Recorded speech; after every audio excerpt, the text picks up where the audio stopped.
trincheira não passa de uma toupeira, vive debaixo do chão. Au nom de la région Nouvelle-Aquitaine et en ma qualité d'élu de la République française, je tenais à vous exprimer tout le plaisir qui est le mien, celui de la région, d'être parmi vous aujourd'hui pour débuter cette journée de travail et d'études qui va vous occuper ardemment jusqu'à ce soir, tard peut-être, parce que les débats risquent d'être très intéressants.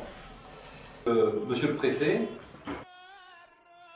Monsieur le président du Conseil économique et social régional, Monsieur le président, cher Manuel, Clara Azevedo, qui est conseillère départementale, cher Michel Mendès-France, merci de votre présence à nos côtés, c'est un grand honneur pour nous. Saluer aussi mon ami Carfa Diallo, qui joue un rôle très important à Bordeaux, au niveau de la mémoire de cette grande ville.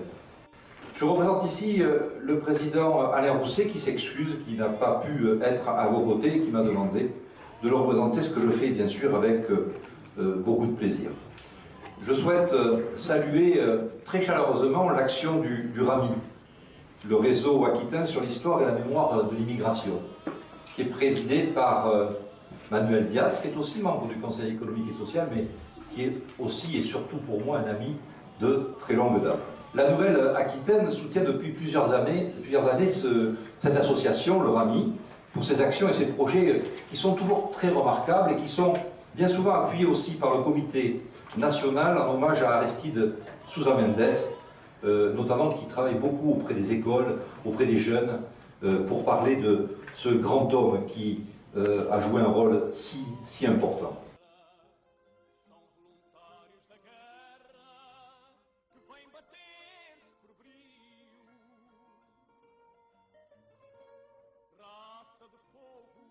Avant le XXe siècle, la France n'était pas une terre inconnue pour le Portugal.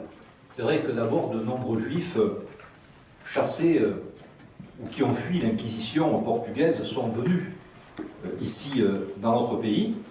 Et c'est vrai aussi que beaucoup d'artistes au XIXe siècle se sont installés en France. Et aujourd'hui, on va parler d'un pan de l'histoire qui est assez peu connu en fait en France. Ce pan de l'histoire qui concerne l'implication des Portugais aux côtés de l'armée française et de l'armée alliée à partir de 1916, qui sont venus se battre, un corps expéditionnaire de 50 000 hommes. 50 000 hommes sont venus se battre ici sur notre territoire auprès des soldats français et des soldats alliés. 12 000 sont tombés sur notre sol, ce qui est beaucoup, 12 000 de ce corps expéditionnaire de 50 000. Et puis aussi, au-delà de ces 50 000 soldats, dans le cadre d'un accord de main-d'œuvre, il y a eu 20 000 travailleurs portugais qui sont venus travailler en France aux côtés des quelques ouvriers français qui restaient, parce qu'ils étaient tous sur le front. Et je crois que ce pan de l'histoire doit être absolument mieux connu dans l'histoire de France.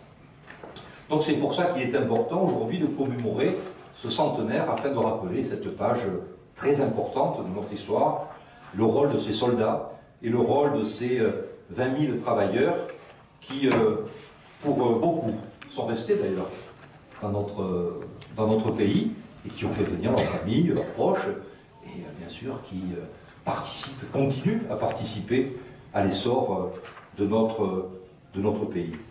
Je crois, Manuel, que je vais prendre ma casquette d'administrateur du conseil de surveillance du Grand Port Maritime de Bordeaux.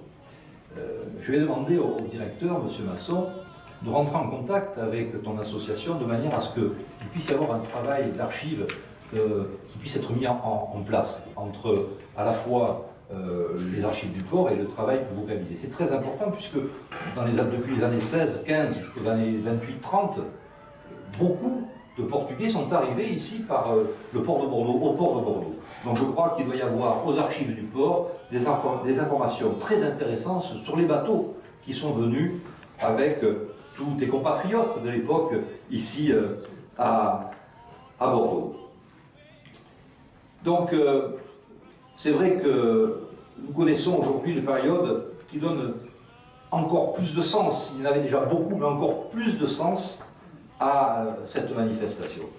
L'année 2016 a encore été, vous le savez, marquée par une nette augmentation du nombre de personnes fuyant les guerres, l'instabilité, la pauvreté, et aussi, de plus en plus, un climat qui s'aggrave, qui permet de ne plus vivre dans certains territoires de la planète. Ce sont des centaines de milliers de femmes, d'hommes, d'enfants qui se lancent dans des périples dangereux dans l'espoir de gagner l'Europe. Les droits des migrants sont foulés aux pieds tout autour du globe, nous le savons tous. Et chez nous, des esprits étriqués prônent un repli sur soi qui rappelle les heures les plus sombres de notre histoire. La migration et la mobilité dans le monde représentent bien une grande opportunité pour tous les peuples. Cela représente aussi un défi que seules des actions concrètes et dans un esprit de partenariat, de coopération et de responsabilité partagée peuvent relever. C'est pourquoi, en séance plénière du Conseil régional de la Nouvelle-Aquitaine, il y a quelques semaines, 3 semaines environ, la majorité de la région Aquitaine, mais aussi l'opposition républicaine, ont tenu à réaffirmer nos valeurs humanistes si chères à notre pays, la France, terre d'accueil historique, en votant une motion afin de décréter la Nouvelle-Aquitaine terre d'accueil des réfugiés.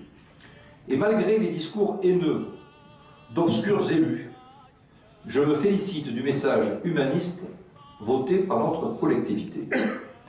Donc je vous remercie d'avoir organisé cette manifestation ici, à Bordeaux, et je voudrais vous souhaiter une journée riche en échanges, en partage.